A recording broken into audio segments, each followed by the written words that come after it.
Assalamualaikum warahmatullahi wabarakatuh. Bismillahirrahmanirrahim. Alhamdulillahilladzi akhrajana min dhulumatil adami binuril ijad. Allahumma salli wa sallim wa barik ala sayyidil amjad nabiyina al-karim Muhammadin sallallahu alaihi wasallam wa ala alihi wa ashabihi wa man tabi'ahu ila yaumil ma'ad, amma ba'd. Kaum muslimin dan muslimat, terkhusus sahabat Asa yang berbahagia dimanapun Anda berada, alhamdulillah berjumpa kembali di serial Pustaka Asa, Quranic Study Series. Alhamdulillah dalam keadaan sehat walafiat, sehingga di pertemuan yang ke-38 pada sesi yang keempat, kita bisa berjumpa kembali dan insya Allah kita melanjutkan kajian kita. Setelah sebelumnya kita membahas asal-usul penciptaan manusia, insya Allah pada kesempatan kali ini kita akan mendiskusikan Al-Quran dalam membahasakan kehidupan setelah manusia mati. Atau istilahnya adalah dengan alam barzakh, seperti apa perspektif pendekatan kebahasaan yang bisa juga disebut sebagai salah satu bentuk i'jaz bayani, kebahasaan, kemukjizatan bahasa di dalam Al-Quran. Baik sahabat Asa, ini kisi-kisi kajian kita di sesi yang keempat. Pada serial ke-37 kita sudah bahas, dan hari ini di serial ke-38, kehidupan alam barzah dalam perspektif ijaz Al-Quran. Insya Allah nanti kita lanjutkan pada kehidupan hari kiamat, kata penghubung, istisna, jasa trenik. Nah, ini sebagai kelanjutan dari yang kita bahas hari ini. Nanti lebih detail akan dibahas di jasa trenik. Seperti biasa saya akan mulai dengan firman Allah di surat Muhammad ayat 24. A'udzu billahi minasyaitonir rajim. Afala yatadabbaruna al-Qur'an am 'ala qulubin aqfaluha. Maka apakah mereka tidak menadabburi Al-Quran atau hati mereka terkunci? Jadi ini sebuah kecaman dari Allah bagi orang yang tidak menadabburi Al-Quran.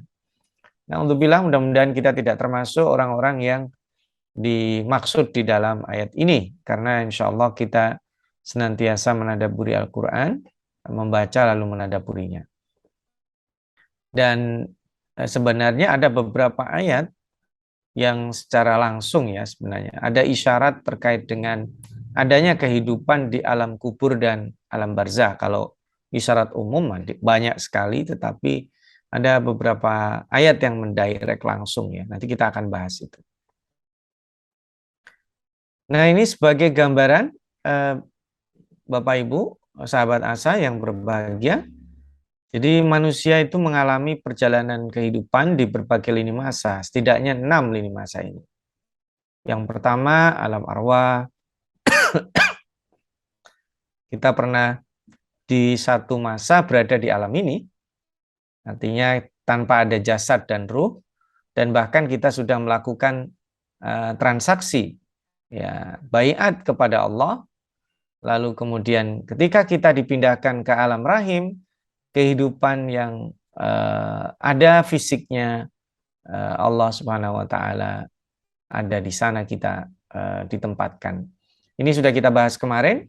Di alam rahim ini kita sudah hidup dengan ruh, dengan jasad, materialnya penciptaan seperti apa kemarin kita sudah bahas. Lalu seolah-olah the real life-nya itu di alam dunia. Ya karena bukan the real life ya. Kita hidup di alam sekarang, kita alami, kita bisa kita rasakan current time-nya. Nah, itu manusia membicarakan kehidupan dirinya di alam dunia. Padahal itu belum separuhnya dia menjalani kehidupan. Nanti ada di fase keempat atau lini masa yang keempat, manusia itu hidup di alam barzah.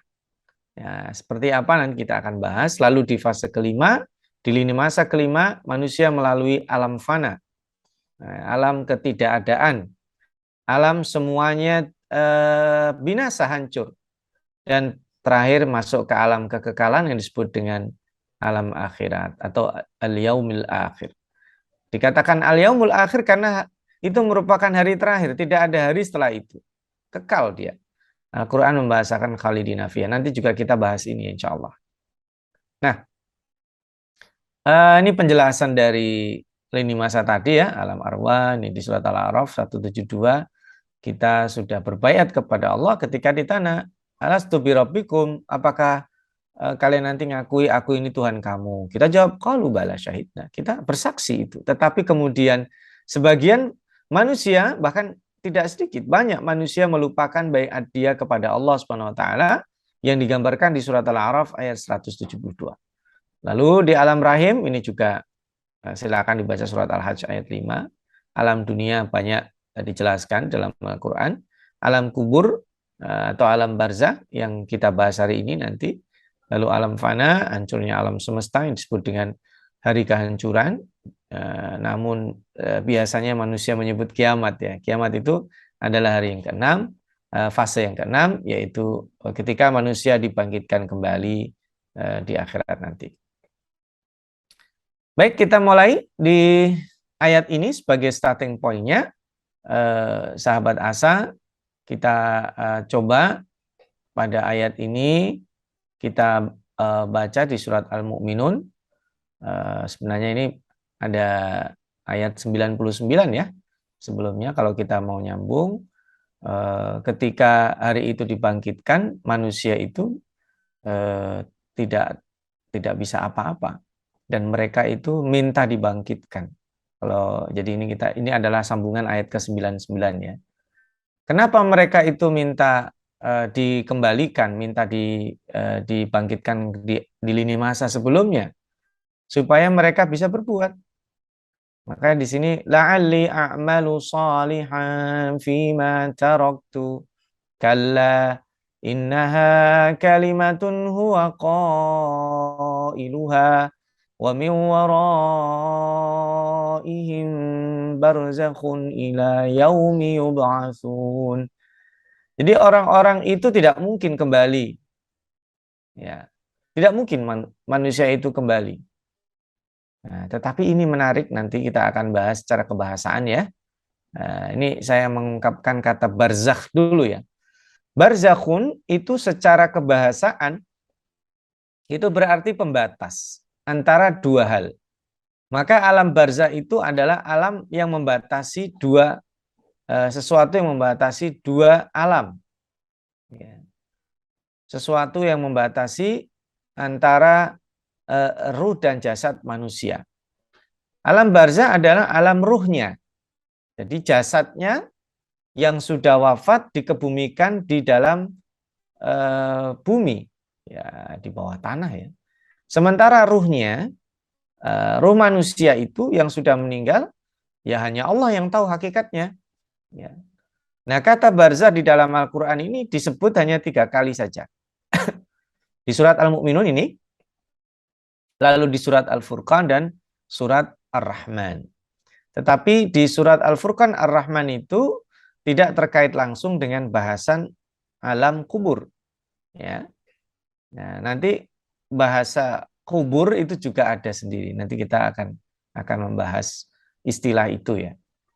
Baik.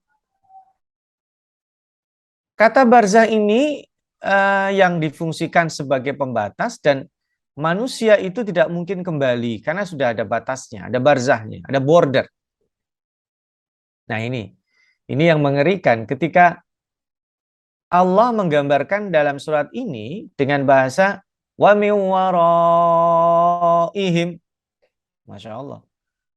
Bahasanya wara, dalam bahasa Arab, wara itu artinya belakang. Tapi nanti sahabat Asad coba lihat di dalam mushaf terjemah, dalam bahasa apapun, terutama dalam bahasa Indonesia, wara ini justru diartikan di depan. Nah, ini menarik. Bahasanya adalah wa min waraihim, harusnya kan di belakang mereka. Barzah ila yaumi yub'atsun. Tapi masa depan itu di belakang. Harusnya masa depan itu ya di depan mereka. Maka perkataan ini disebut oleh Allah, innaha kalimatun huwa qailuha. Ini hanya menjadi perkataan saja yang tidak akan mungkin terrealisasi. Jadi kata-kata wara di sini yang berarti di depan.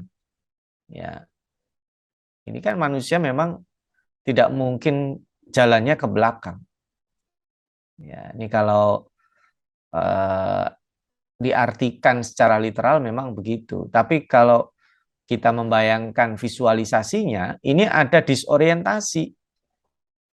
Maksudnya apa disorientasi? Begini sahabat Asa, kalau kita sedang mendengarkan khatib Jumat, jadi kita ini menghadap ke kiblat.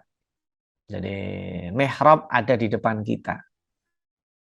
Tetapi kemudian sang khatib, dia pasti berbicara membelakangi mihrab atau membelakangi kiblat. Gitu ya. Nah, maka kiblat atau mihrab, kalau ada orang bicara di depan mihrab itu, berarti dia membelakangi mihrab. Gitu ya. Nah, orang yang membelakangi mihrab itu dibahasakan Al-Quran, wa min waraihim, di belakang mereka. Padahal seharusnya mihrab itu di depannya. Kurang lebih begitu ya. Ini analog saja. Artinya begini, manusia harusnya menjadikan hari kiamat itu bukan di belakangnya, tapi di depannya. Berarti nih orang salah ngadep. Kira-kira begitu. Orang salah dalam memiliki orientasi. Yang harusnya itu kalau ibarat mobil, destinasi itu ada di depan. Dia ngadepnya salah. Jadi otomatis destinasi dia ada di belakang. Maka itu Al-Quran membahasakan wa min waraihim. Nah, di belakang mereka, padahal itu di depan harusnya. Karena mereka orientasinya itu salah, ngadepnya salah. Harusnya menjadikan hari akhir itu di depan. Orang yang benar, orang yang bagus, itu menjadikan hari akhirnya di depan orientasinya. Itulah rahasia Allah membuarkan wa min waraihim. Barzakh. Nah, alam barzakh ini adalah alam yang memisahkan antara alam dunia dan alam akhirat. Boleh diartikan sebagai alam penantian atau bahasa kitanya alam transit ya. Nah, ibarat sebuah perjalanan ini bukan tempat asal dia, bukan tempat tujuan dia, ada di tengah-tengah, barzakh. Nah, alam ini hanya dilalui oleh ruh manusia. Nah, karena itu tidak seperti tubuh yang memerlukan oksigen atau beberapa unsur penunjang kehidupan fisik manusia. Karena hakikat ruh ini tidak ada yang tahu, dia misteri. Jangankan kita, orang yang paling dekat dengan Allah ketika ditanya tentang ruh, yas'alunaka 'anir ruh. Qulir ruhu min amri rabbi. Katakanlah ruh itu adalah urusan Tuhan. Jadi katakan, nggak ada yang tahu. Nah, sebagian ulama menganalogikan atau memberikan pendekatan bahwa alam barzakh ini sebenarnya dialami oleh manusia pada saat dia tertidur dan bermimpi. Bahkan ada sebuah teori, kalau manusia itu kecapean di alam mimpinya, dia secara fisik sakit, secara fisik capek. Karena ruh itu utama, maka fisik itu mengikuti ruhnya. Nah, kadang mimpi kita juga tidak bisa ditakwilkan, kadang mimpinya juga tidak jelas. Itu ruh. Ruhnya itu ketika seseorang tertidur, dia melanglang buana. Jadi dia terlepas dari jasadnya. Ketika Allah kembalikan di pagi hari, berarti dia diberi nafas baru. Makanya itu rahasianya, was-subhi idza tanaffasa. Itu bukan sekedar fajar yang menyingsing, itu nafas baru yang dikembalikan, yang diberikan kepada manusia. Nah, baik. Ini ada fenomena menarik ketika di surat Ali Imran 169 Allah menyebut orang yang gugur di medan pertempuran fisabilillah itu disebut dengan ahya. Nah, seperti apa kehidupan ini? Nah, sahabat rasa, kita rileks jenak ya. Silakan kita break sebentar. Setelah jeda sebentar kita akan kembali lagi melanjutkan pertanyaan yang baru saja saya sampaikan.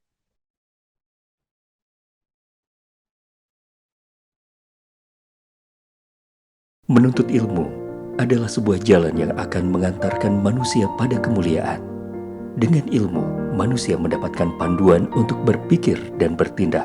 Untuk itu, Asa TV Indonesia menghadirkan Pustaka Asa, sebuah ruang pembelajaran sistematis bersama para pakar di bidangnya. Quranic Study Series, Quranic Life, Prophet Manner, dan berbagai bidang keilmuan yang dibahas dengan cara menyenangkan. Pustaka Asa hadir setiap Sabtu jam 19.30 waktu Indonesia Barat, hanya di Asa TV Indonesia. Baik, sahabat Asa, kita lanjutkan di 169 surat Ali Imran. Allah menyebutkan ada kehidupan lain di sini ya. Saya baca ayatnya. A'udzu billahi minasyaitonir rajim. ولا تحسبن الذين قتلوا في سبيل الله أمواتا بل أحياء عند ربهم يرزقون.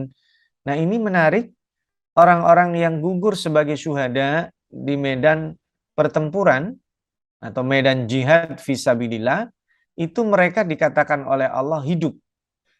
Sampai bahkan jangan kamu kira mereka itu terbunuh yang di medan pertempuran ya, di jihad fisabilillah ketika mereka membela agama mereka, itu amwat sebagai orang-orang yang mati. Bukan, mereka itu hidup.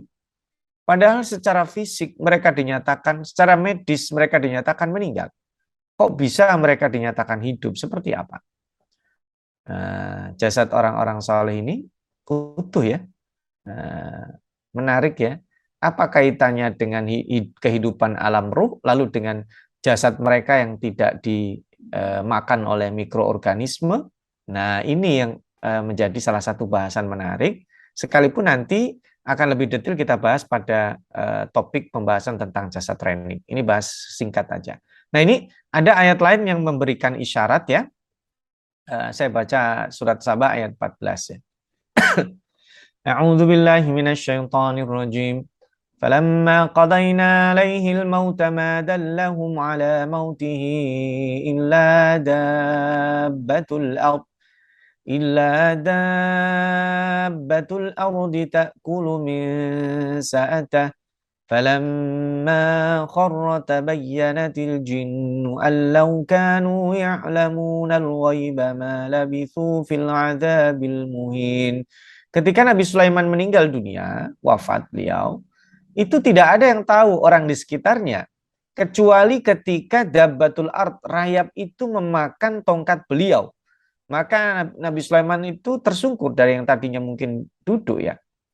Seandainya jin-jin itu mengetahui hal ini, maka mereka tidak perlu sepanjang tahun itu takut. Jadi kita membayangkan, wafatnya Nabi Sulaiman ini tidak diketahui oleh jin. Padahal jin itu di alam gaib. Ya, artinya orang yang hidup di alam gaib, tidak di alam yang nyata seperti sekarang kita, itu juga tidak mengetahui hakikat tentang alam gaib. Faktanya meninggalnya Nabi Sulaiman itu tidak diketahui. Nabi Sulaiman ditakuti ya. Sampai rayap memakan tongkatnya. Dan secara logika, ketika ada tongkat dimakan rayap, itu tidak mungkin dalam waktu 1 hari, 1 minggu, 1 bulan, bahkan 1 tahun. Ya, Al-Fakir ini duduk di kursi, ini sudah bertahun-tahun. Kursinya alhamdulillah masih utuh. Ya, Al-Fakir juga punya tongkat, tapi tongkatnya buat trekking ya. Kalau orang tua ada tongkat dari kayu, itu juga masih. Artinya sampai tongkat itu dimakan rayap, itu perlu waktu bukan hanya mingguan atau bulanan, tahunan. Berarti sesungguhnya Nabi Sulaiman sudah wafat bertahun-tahun sebelumnya. Kalau kita baca buku tafsir klasik itu ada yang nyebut 40 tahun, ada yang menyebutnya sekian tahun. Berarti kan sepanjang tahun itu jin itu tersiksa. Ibaratnya kalau ada orang menyuruh, ini selesainya kapan gitu. Kamu kerjain ini, kamu di sini. Misalnya Nabi Sulaiman nyebut gitu. Kok nggak selesai-selesai sih? Ya kita nggak mungkin pulang orang belum disuruh, dianya tertidur misalnya. Padahal itu wafat. Nah, ini mengisyaratkan bahwa jasadnya ini tidak normal, hidup. Ya. Ruhnya hidup pasti, tapi jasadnya ini tidak seperti jasad biasa. Nah, kenapa? Karena begini, ini karomah para syuhada ya. Sekalipun tidak yang dikekalkan jasadnya bukan hanya orang baik, orang buruk seperti Firaun juga ada ya. Ya, maka ini tadi Ali Imran 169, surat Muhammad ayat 4, ini memberikan isyarat bahwa jasad syuhada atau jasad para orang-orang yang dimuliakan Allah dirawat dengan titah Allah sehingga mikroorganisme bakteri-bakteri itu yang ada di dalam tubuh manusia tidak mengurainya. Ya. Nah, ini nanti lebih detail kita akan bahas di jasa training ya, ini sebagai pengantar saja. Ada mikroba atau mikroorganisme yang berukuran kecil jumlahnya triliunan di dalam tubuh manusia. Bakteri, virus, eukarita, dan sebagainya. Nah, sebagian besar ini berbentuk bakteri baik atau probiotik. Ada beberapa bakteri jahat yang disebut parasit dalam tubuh manusia. Jumlahnya sedikit. Nah manusia ketika seseorang meninggal dunia, maka aktivitas otaknya, aliran darahnya, pernafasannya berhenti. Darah dalam nadinya ini mengalir ke yang tadinya mengalir, ya, menggenang, menggumpal di bagian tertentu. Maka jantung, ginjal, hati berhenti fungsinya.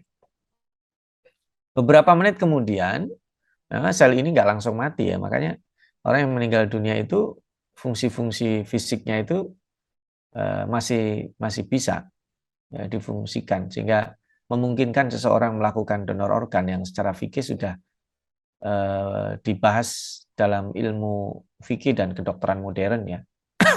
Kalau didapatkannya dengan cara ilegal ya haram ya. Nah, itu mungkin dibahas next time. Nah, sel-sel tubuh ini tidak ada asupan oksigen sebagai prasyarat kehidupan fisik ya. Nah, sehingga kalsium menumpuk pada otot. Nah, ini yang menyebabkan badan orang yang meninggal dunia ini kemudian menjadi kaku. Ya, kira-kira 2-3 hari setelah itu baru lemas. Nah, pelemasan otot ini memicu usus untuk mendorong, membuang sisa-sisa racun dan cairan yang keluar dari dalam tubuh. Mohon maaf, persis seperti pada waktu kita mengeluarkan kotoran di pagi hari. Nah, dalam hari-hari tersebut, orang yang meninggal, maka tubuh itu memproduksi zat pengurai alami disebut dengan kadaverin atau putresin ya. Ini mengurai sehingga menghasilkan bau yang kurang sedap. Kadar keasamannya tinggi, ada enzim asam amino mencerna mengurai tubuh. Nah, ini biasanya dari organ hati yang enzimnya banyak, kemudian otak. Nah, sehingga ini mempercepat perkembangbiakan bakteri, koloni bakteri ini akan makan dari dalam tubuh manusia. Ini umumnya ya, kayak begini. Nah, bahkan bukan hanya bakteri dari dalam tubuh manusia, binatang dari luar tubuh manusia ya, seperti serangga, belatung, ini berkembang biak dengan sangat cepat. Dan ini bisa menghabiskan hingga 60% tubuh manusia dalam waktu kurang dari satu pekan. Nah, rambut dan bulu halus yang tadinya berakar pada kulit akan mulai rontok. Dan berbulan-bulan setelah itu tubuh manusia terurai dan dikonsumsi oleh berbagai macam, bukan hanya mikroorganisme, tapi organisme lain, dan dia tinggal menjadi rangkanya saja. Kurang lebih kira-kira memakan waktu sekitar 4 bulan. Gitu ya. Nah, tapi menariknya, tadi tubuh para syuhada, para anbiya, orang-orang saleh, bukan hanya para nabi ya, terbukti juga di dalam case-case tertentu, itu jasad mereka masih utuh. Lalu siapa yang memerintahkan mereka, mikroorganisme dan organisme ini, untuk tidak memakan jasad orang-orang yang dipilih Allah ini? Nah, inilah yang tadi kita bahas ya. Tentu mereka itu kan dititahkan Allah. Ketika Allah menitahkan jangan sentuh, tidak dimakan, itu case yang terjadi sama seperti halnya yang dialami oleh Nabi Sulaiman alaihissalam. Beliau sudah wafat. Nggak ada yang tahu di situ sampai kemudian tongkatnya dimakan rayap dan beliau terjatuh. Nah ini ngeri ya kita bicara tentang sunatullah, sunat kematian ya. Bahasa Al-Quran itu di surat Ali Imran 185, Al-Anbiya 35, Al-Ankabut 57, semuanya disebut apa? Kullu nafsin dha'iqatul maut. Ini setiap yang bernyawa. Bukan kullu ruhin. Setiap nafas yang bernyawa pasti akan merasakan kematian. Frasa di sini nafas ya, bukan ruh. Bukan yang memiliki ruh, nafas. Ini luar biasa. Pilihannya detail sekali. Tanpa pengecualian, kullu nafsin dha'iqatul maut, ini memastikan bahwa tidak ada yang bisa menghindar dari kematian. Yang kedua, kata dha'iqah mencicipi, itu pasti nggak banyak. Berarti menandakan ada kematian yang hakiki di alam fana tadi itu. Ini hanya perpindahan alam. Berarti menyatakan ada kehidupan. Namanya orang menyicipi, berarti sebenarnya dia nggak mati, langsung cepat bisa hidup lagi. Ini sebagai info pendahuluan akan adanya sesuatu. Ada kebangkitan, ada kehidupan setelah ini. Nah, kata al-maut ini menegaskan pentingnya ruh. Karena al-maut ini kondisinya kalau disebut ya, saat roh meninggalkan jasad manusia. Secara medis, fungsi kehidupan fisiknya selesai. Nah, lalu ada alam kubur. Nah, ini mengapa Allah menyebut di dalam Al-Quran banyak ya dengan adanya alam kubur. Yang ini merupakan bentuk plural dari qabrun, yang artinya tempat pemakaman jasad manusia. Nah, ini supaya ada efek visualisasi. Secara fisiologi, manusia akan ngeri kalau membayangkan jasadnya teronggok dalam, ya ukurannya nggak besar lah. Paling gede berapa sih itu? Nggak ada itu kubur yang dalamnya 2x4. Nggak, kecil dia, teronggok. Sendirian di situ. Gelap di bawah tanah. Padahal itu fisiknya. Dan tidak ada yang bisa dibawa apa-apa. Dia hanya membawa beberapa lembar kain kafan sesuai dengan syariat kita ya. Nggak ada. Semewah apapun itu yang dibawa. Sehingga ini memberi dampak, jangan sampai dia terjebak di alam materi. Alam materi yang menjebaknya di dunia ini akan dia tinggalkan. Supaya manusia lepas dari jerat-jerat kehidupan materialistik yang selama ini mengelilinginya. Jadi serem ya, kita dikelilingi sesuatu yang kalau kita bayangkan menyeramkan. Kehidupan fisik kita berakhir di beberapa petak kecil itu, ukurannya tidak besar, tidak ada teman. Baik, di hold sahabat asa, kita bayangkan, kita break sejenak, supaya kita bisa kembali lagi fresh, membayangkan betapa ngerinya alam kubur ini. Setelah jeda berikut, kita akan sambung kembali insya Allah.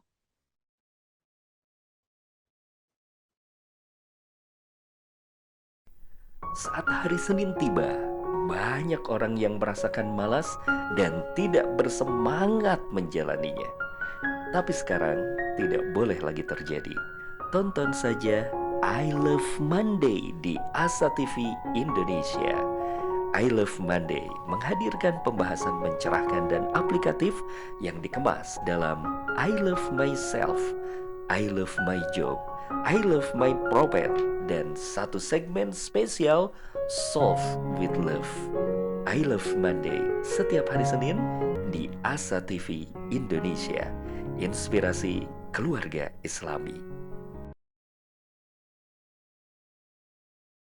Sahabat Asa, mohon maaf memang agak mengerikan ya kalau kita membayangkan orang yang membayangkan kehidupan setelah dia mati, dia tidak akan terjebak pada jasadnya.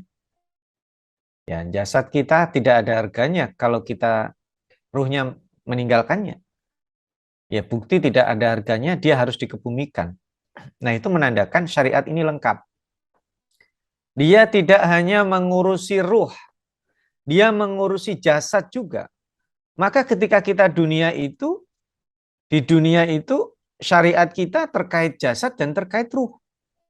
Maka bersuci itu dari najis dan dari hadas, itu dari situ aja kita tahu, oh, syariat agama kita itu lengkap memperhatikan dua aspek fisik. Najis harus dibersihkan. Tapi ketika seseorang ada pada posisi hadas kecil dan hadas besar yang itu fisiknya nggak ada. Kita buang angin, kita berhubungan badan dengan istri kita, itu tidak najis, tapi itu kondisi yang harus disucikan. Berarti itu kan sesuatu yang abstrak. Ini menandakan apa? Menandakan kita harus ada memperhatikan dua hal ini. Tapi begitu kita meninggal dunia, jasad kita sudah tidak berharga. Bukan berarti langsung dibuang, enggak. Kita Allah memerintahkan kita untuk memuliakan manusia. Maka orang yang meninggal dunia, dia diurus, ya, dari sejak dibersihkan, ya, dimandikan, dikafani, disolatkan, dikebumikan. Ada prosesi itu. Dan itu hukumnya wajib, sekalipun disebut dengan wajib kifayah. Cukup dilakukan beberapa orang saja. Tapi kemudian itu selesai. Hutang piutangnya diurus, selesai. Kita harus fokus bahwa kita kemana setelah itu ruhnya. Itu yang menjadi menakutkan. Kita diminta melepaskan diri dari jerat-jerat materialistik. Kehidupan materi kita berakhir. Di dalam Al-Quran, lafaz ini yang banyak disebut itu justru kubur, berarti ada kehidupan.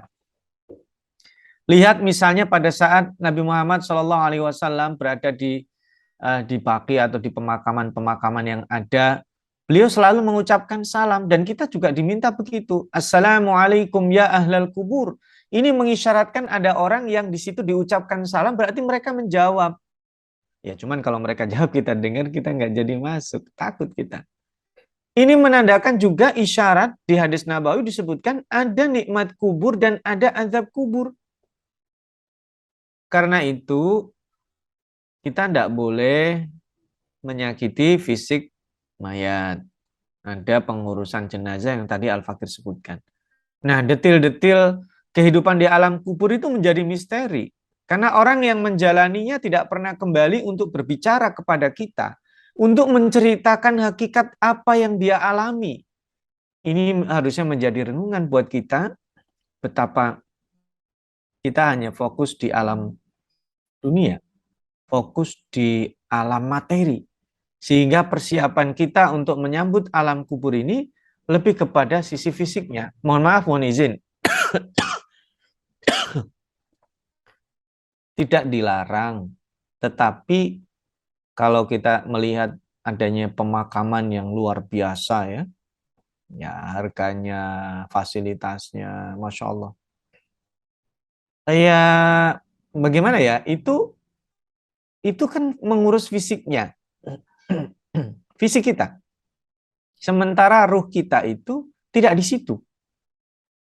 Di satu, bahkan mungkin disebut tempat pun tidak, kita nggak tahu. Karena itu bukan alam fisika, alam metafisika.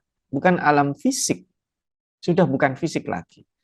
Nah, kita bisa melihat dari kisah Ashabul Kahfi, ya, sahabat Ashab.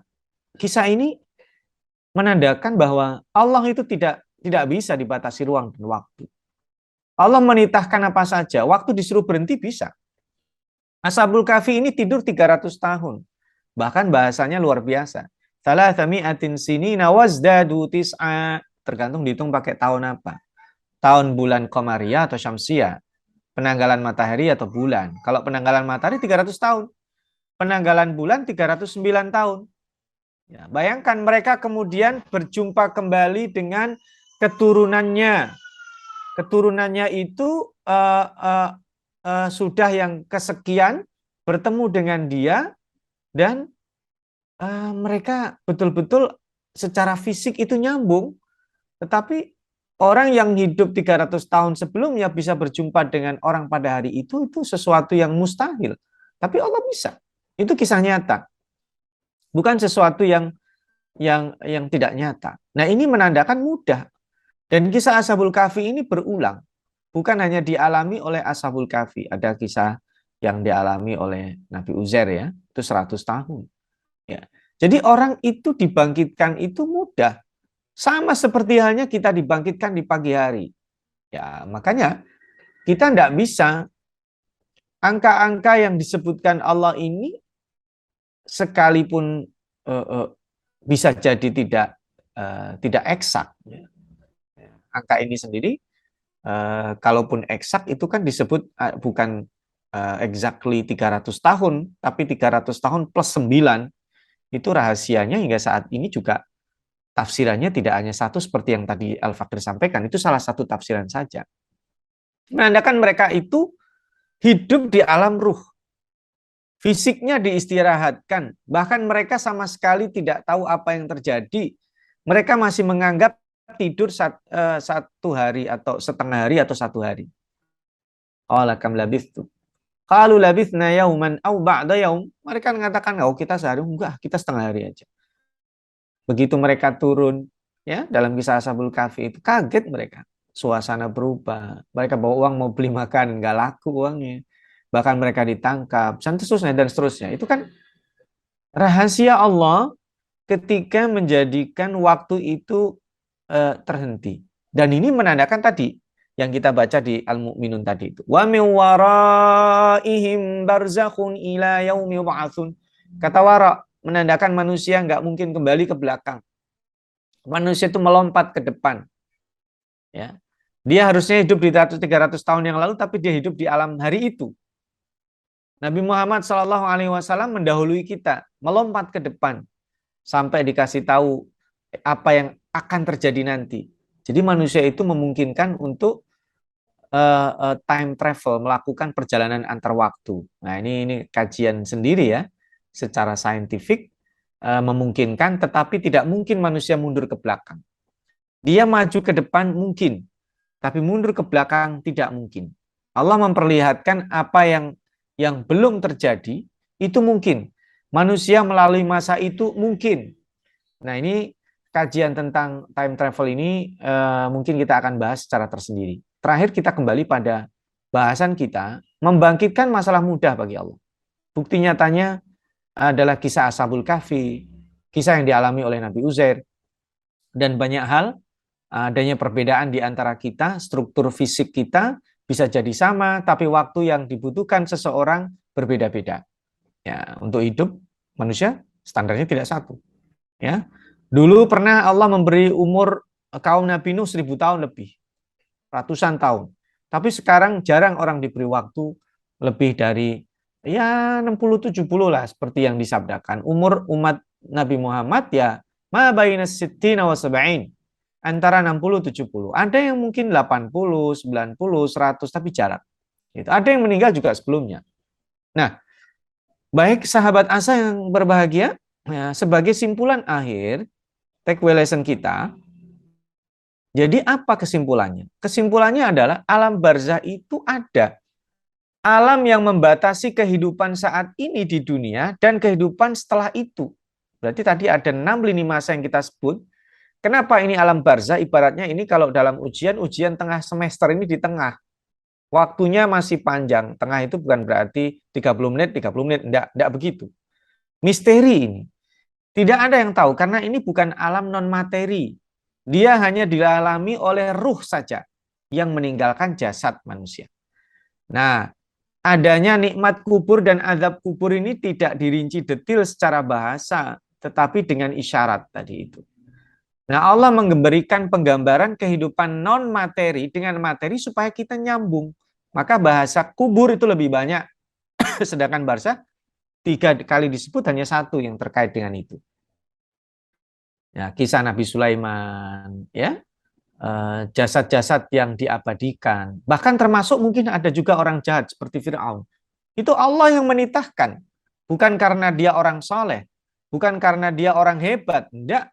Allah yang menitahkan binatang-binatang kecil mikroorganisme tidak memakan jasad orang-orang saleh pada umumnya, dan ada juga beberapa orang-orang jahat yang diabadikan seperti Firaun. Nah, seperti apa detail-detail kehidupan tentang jasad renik ini. Nanti ada serial khusus insya Allah kita bahas, dan pertemuan selanjutnya insya Allah kita akan membahas tentang kehidupan di hari kiamat. Mohon maaf, waktu juga yang membatasi kita. Kita punya waktu terbatas, sahabat Asa. Kita harus sudahi pertemuan dan perjumpaan kita pada kesempatan kali ini. Mudah-mudahan ini bermanfaat mengingatkan saya dan mengingatkan kita semua pentingnya kehidupan di dunia ini sebagai bekal, bukan sebagai destinasi, karena masih banyak perjalanan yang harus kita lalui pada lini masa yang Allah tentukan untuk kita. Karena manusia sekali diciptakan, dia akan kekal selama-lamanya. Permasalahannya, dia melalui lini masa yang sebagian orang melupakan bahwa dia tidak kekal berada di satu lini masa tertentu, kecuali ketika dia sampai di hari akhir, yaitu hari kiamat. Mohon maaf atas kekurangan, keterbatasan Al-Fakir dalam menyampaikan. Kalau ada kesalahan, mohon sekali lagi dimaafkan, dimaklumi. Kita sambung insya Allah pada serial yang lainnya.